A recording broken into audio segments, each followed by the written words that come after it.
Welcome Beetle Ute builders. This video is on wiring options in the bed area. There's a whole lot of stuff to cover, but I'm gonna try to be methodical as I can and still cover some of the options. Those of you that are familiar with wiring and using resistors and soldering stuff up probably don't need this video. This is probably aimed more at those that don't mess with wiring all that much. But everybody is welcome, of course.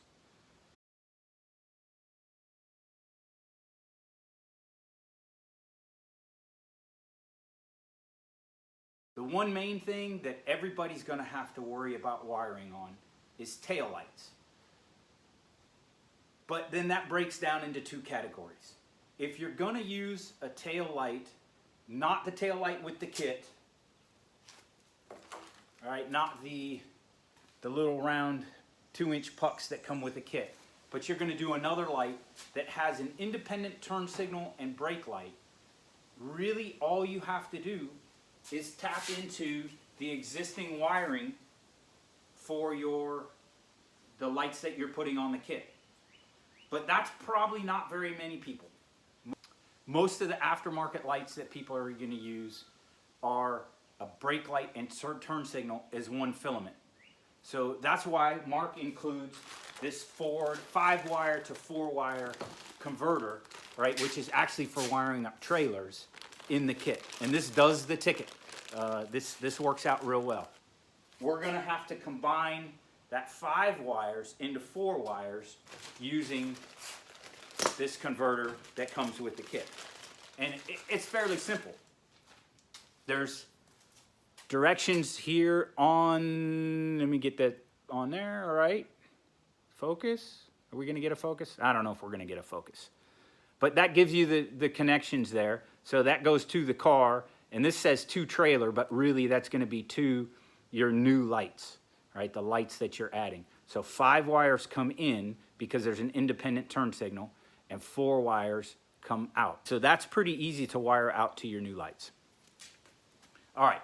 So we'll get to how to solder this in. I like to do it right in this area, right back here, because then once the bed is in, I can tuck this up. By the way, I choose to do the wiring before the bed goes on because it's easier access to everything, and I can make sure I get it all right and route everything. So you can do this after the bed is on, but it's a little more difficult. And access to this piece of this stretch of wiring is very difficult once the bed is on. So I recommend you do the wiring the next step after cutting the car. Here's another option that some of us have the monsoon system and some of us don't. If you don't have the monsoon system, which means there's an amplifier that sits here and maybe a CD player that sits here, you can ignore this part. If you do have that, here is my approach for what I like to do. So there's 2 giant connectors on the monsoon amplifier. I simply unwind this all the way back and take those wires out of this loom and leave those coiled up underneath the seat. And then when I get to that stage, I put the amp under the seat with these wires. Okay, there's plenty of other ways to tackle it. One of them is, hey, I want to delete my amp. You can delete the amp, but if you'll notice, the twisted pairs coming into this green connector, those are all your speaker leads.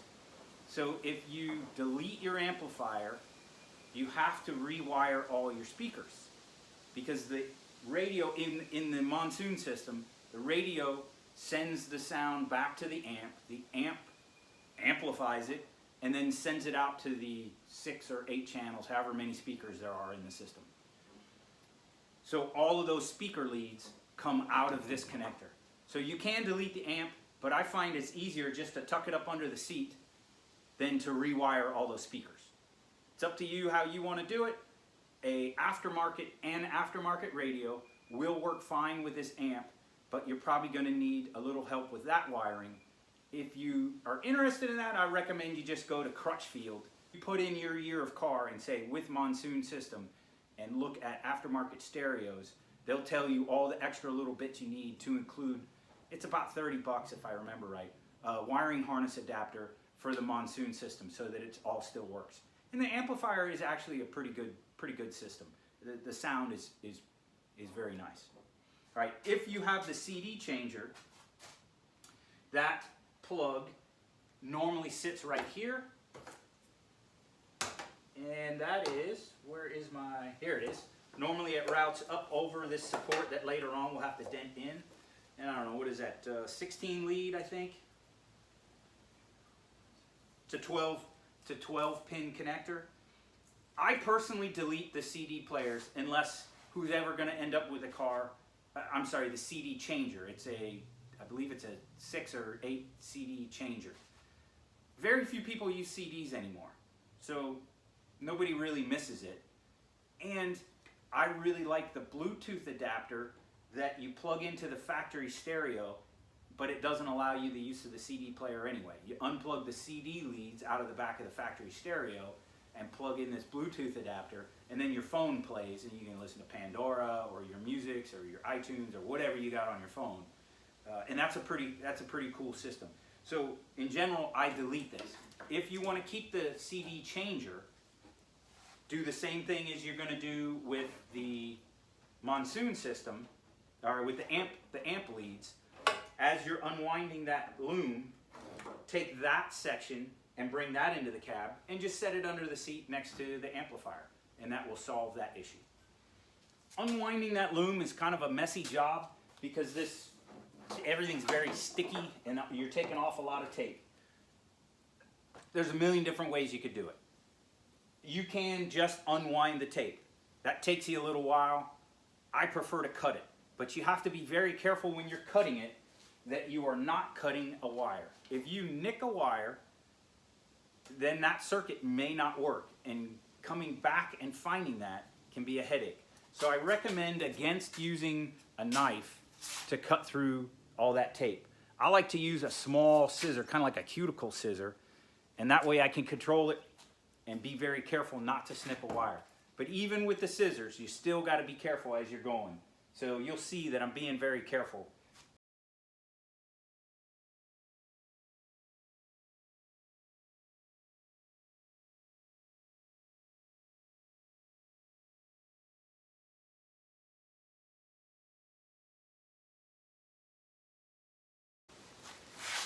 Now that we have all those other wires pulled out of the bundle here, this is much less intimidating bundle to work with. So let's get into installing the converter. All right, this is the converter that comes with the kit. It's labeled to the car and to the trailer. So where it says to the trailer, just think in your head, think new lights. So this is what goes to the harness here. And I like to wire it so it sits back in this corner, and you can even take off the double stick tape and get it to mount up on the sidewall there a little bit underneath that edge of the bed that's going to be over it, so it stays out of the water. So you kind of get this harness to where you have enough wire that you know it's going to fit. There's plenty of wire in here. We're going to actually hack off quite a bit of these. That white ground has a nice connector already on it, so I usually solder that in and add a ground back here just to make sure I'm getting good ground. The kit comes with crimp connectors that have the nice shrink wrap, shrink tubing on them, so you can use those, but I'm a solder guy, so I'm going to solder and shrink tubing all these connections. So I just start at the top on the two-car side first. All right, so I'm looking for the green wire. Well, let's cut these back. All right, so I'm just gonna think about, yeah, right about there ought to give me plenty of wire. So I'm gonna cut that whole harness off right there. Okay, so I got the car end of the converter all prepped. I got my shrink tubing on, which is only necessary if you're gonna solder. If you're gonna use the crimp connectors, just strip you a little bit back on each side, and I stripped each wire. I'm going to start at the top there, and it says right turn, and it's the green wire. Well, I looked at the right turn signal connector, and it's the black with green. So you look in the harness here that goes out to the right and follow it up, and here's that black with green stripe wire. Now, this one we're okay. There's not another one in the harness that's black with green. Some of the wires we'll get into, and I'll point them out. There's 2 wires with the same color code. But on this one, we don't have to worry about it. So all we got to do is leaving ourselves enough wire so we can put this where we want. Cut that wire, strip it, and connect it to the green one.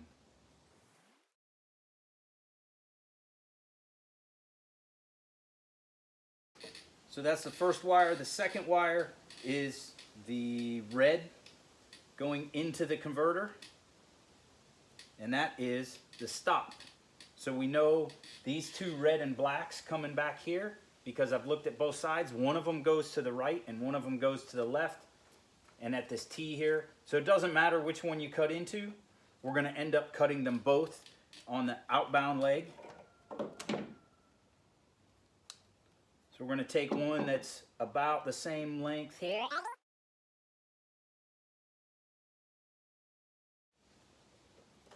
Next wire on the converter is yellow, which is left turn. So I look at my left turn signal connector, and it's black with a white stripe.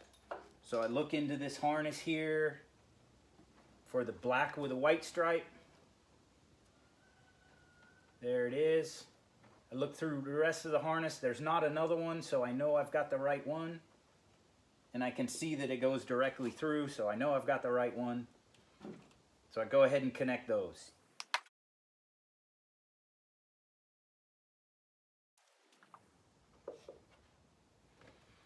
Next connector, brown wire, and that goes to the tail lights.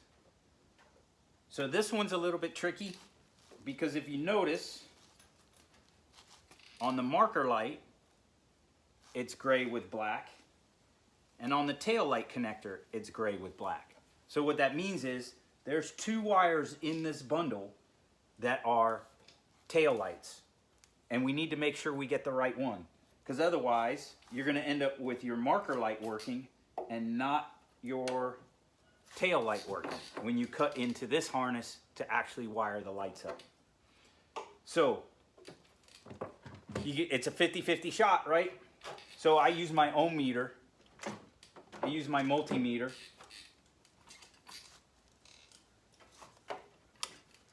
Put one probe into the connector there. Continuity check. Take the other lead.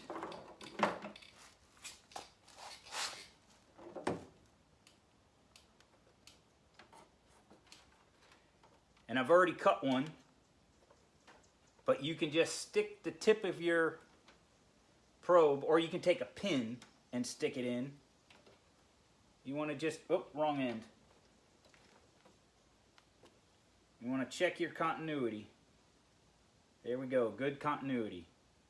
So I know I've cut the right light, or the right wire rather. So now I'm going to connect this to tail lights, which is the brown wire.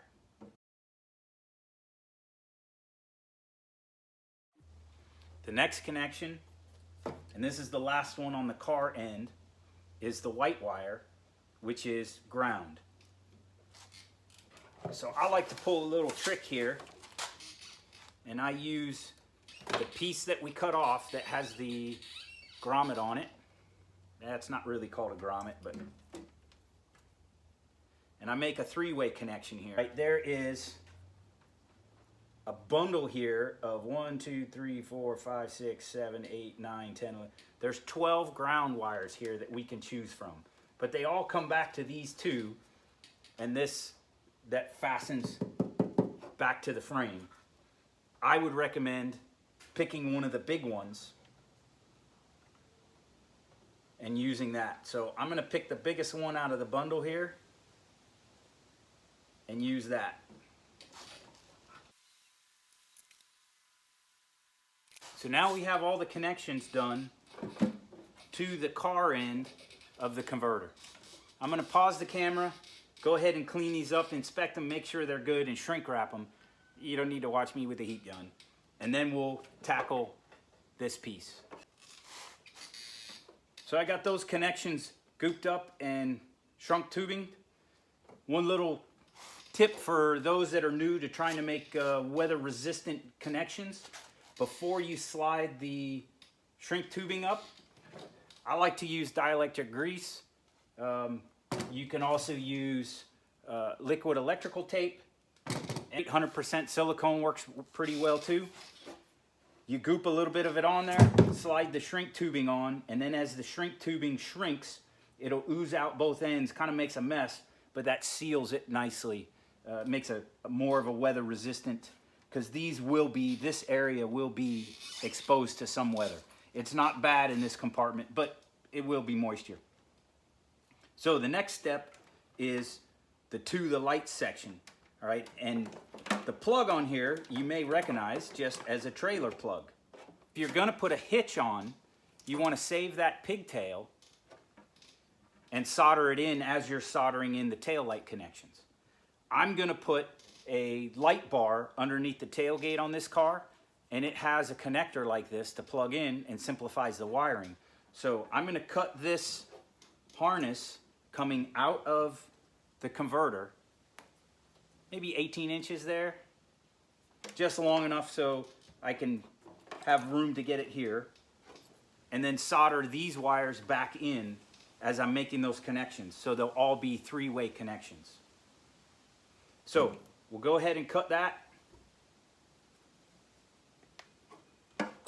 I'm gonna go ahead and strip these, get my shrink tubing on, and then we'll come back and find which wires these need to go to. Tails are all ready to go.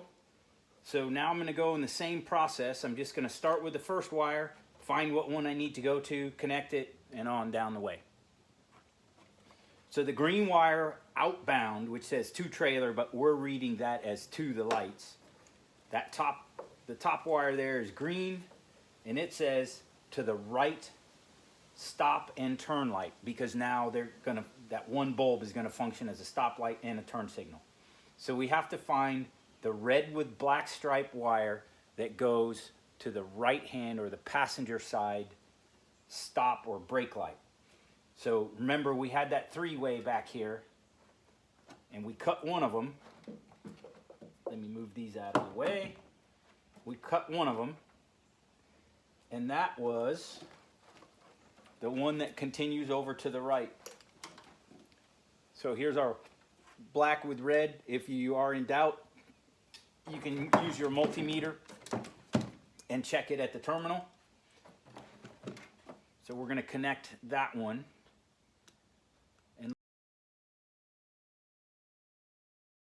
Okay, wire number 2 coming out of the converter is yellow, and it's the left stop turn. So now we need the red and black that goes to this left side, or the driver's side. I didn't cut that one yet, so I need to cut it here. And I need to remember to come back and cap this from where I just cut, because that will still be getting power whenever you hit the brake lights or the turn signal from the car. So that one needs to be treated. So let's join the yellow from the trailer pigtail, the yellow from the converter, and the left stop turn.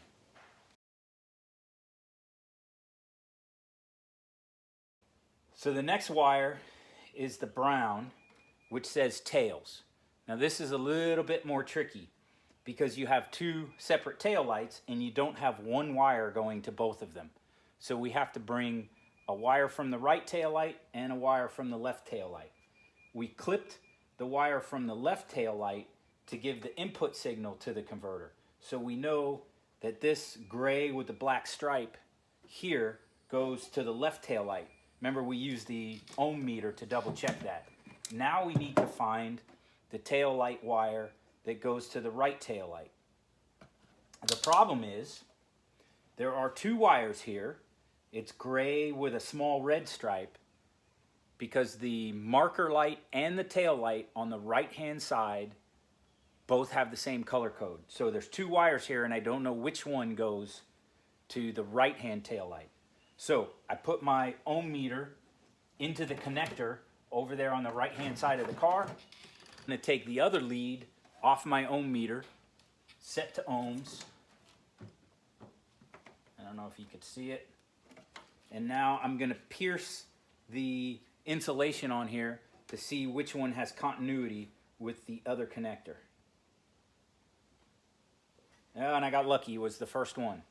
So now I know that this gray wire with the red stripe goes to the right hand tail light. So I'm going to cut this one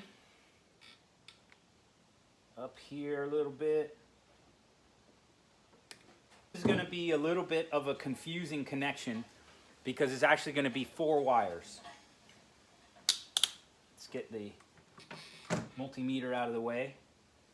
So we have the brown wire supplying signal for the tail lights to come on, coming from the converter. We have the 2 wires that go to the 2 tails, and then we have the brown wire that I want to add to my pigtail for the trailer.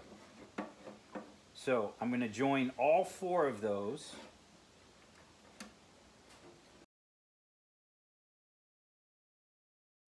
Okay, and the last connector we have is the white ground.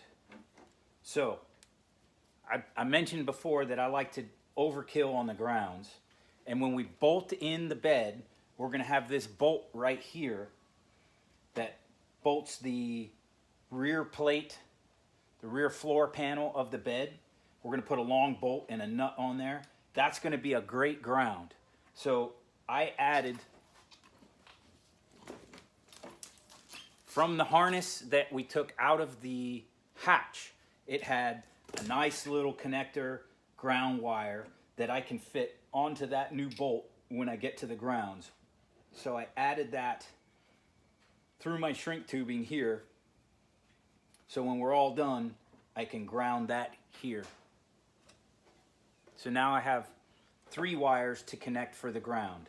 I have the white from the pigtail that goes to the trailer, which again, if you don't need that, leave that out. And then the white coming from the converter, and then the little pigtail that I'm going to bolt to ground. So I have those 3 wires to join here.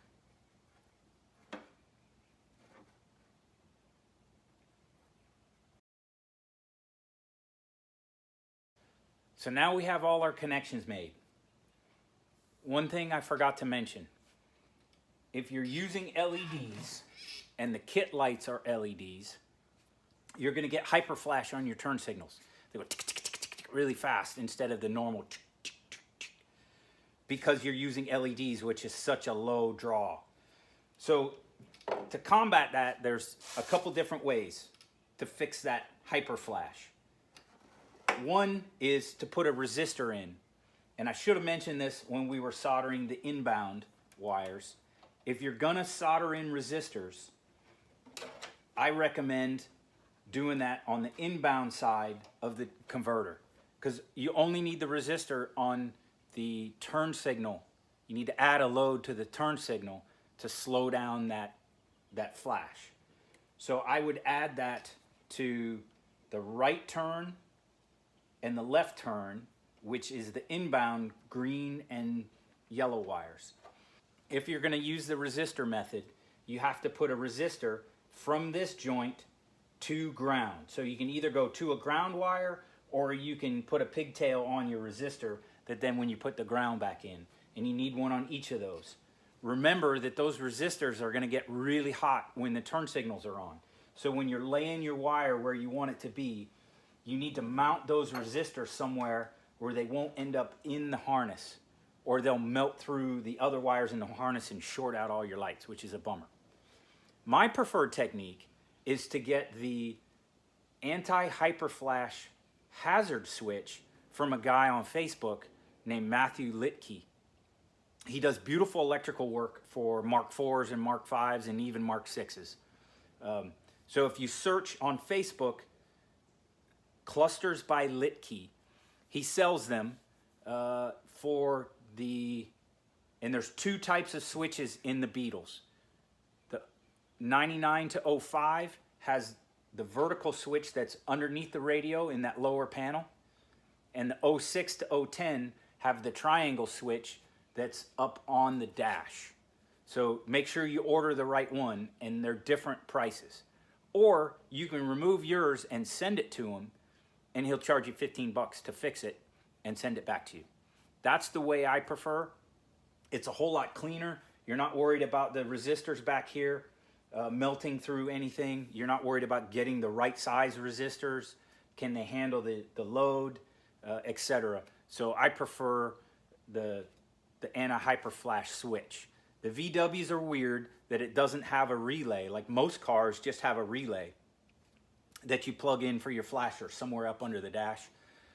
In the VWs, it's all in the hazard switch. So you got to replace that hazard switch if you're going to use that method.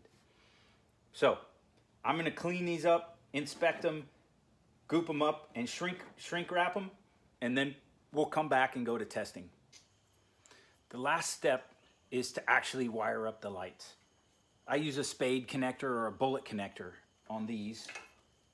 Cut this original tail light connector off and then put the other end of the spade or bullet connectors on, so these will plug together.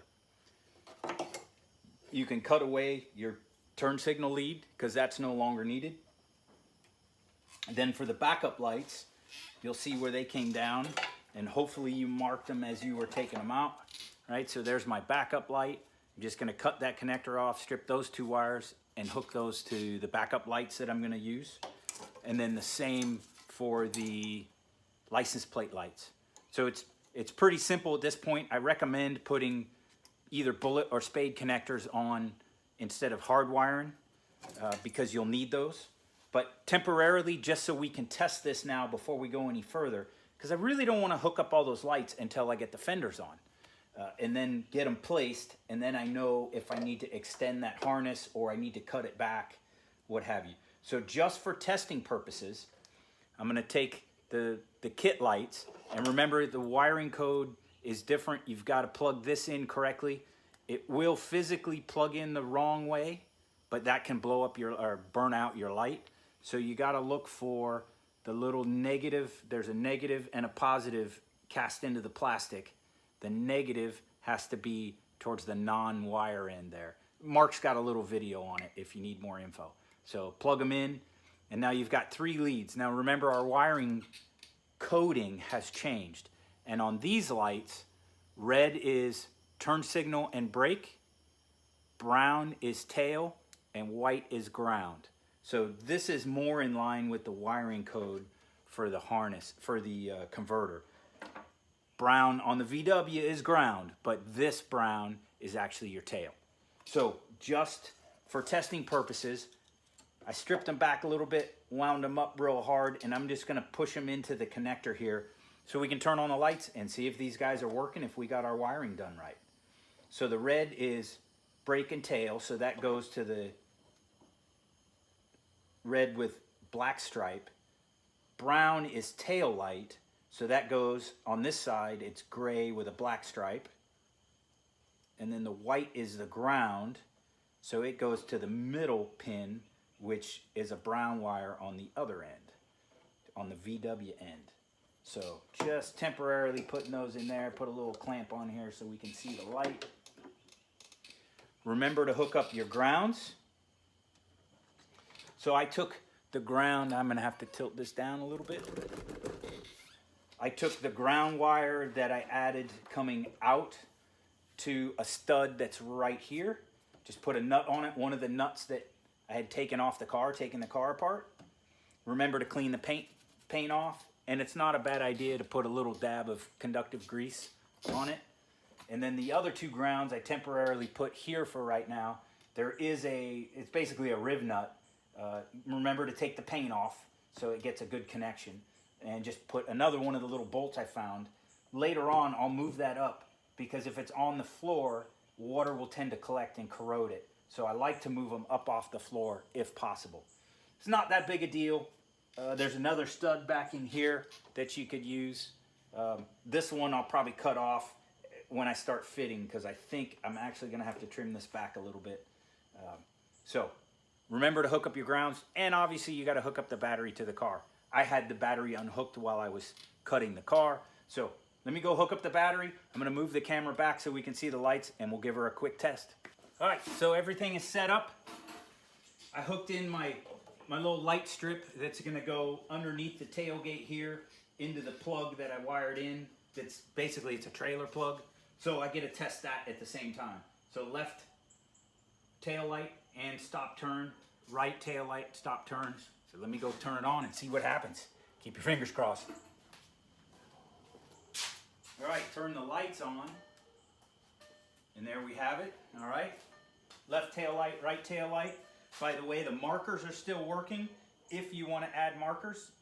I'm not going to, so later on I'll snip that and waterproof the edges. Tail light strip is working okay. This marker is still working also, okay? So that's tail lights. Let's test brake.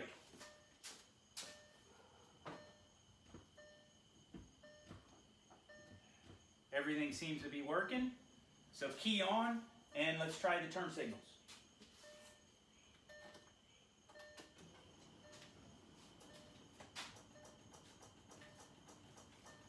Oh, and you can see I got this backwards. So that is actually supposed to lay in here that way. Okay, and there you can see that's the hyper flash because I haven't put the switch in yet. So that's what I was talking about needing the resistors for.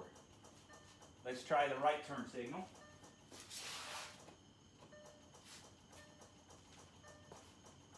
Okay, everything seems to be working. So hopefully that helped you figure out how to wire in the converter.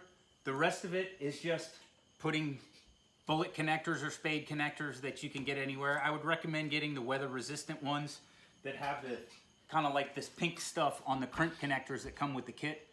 The connectors do not come with the kit to actually hook up your lights. So you got to go down to Ace or Lowe's or wherever you go. You can go to Napa or what have you. I recommend the little bit better quality ones that then you hit with the heat gun or a hairdryer to shrink that in, and putting a little dab of dielectric grease in the connector before you put it together. But that's basically how you do the wiring.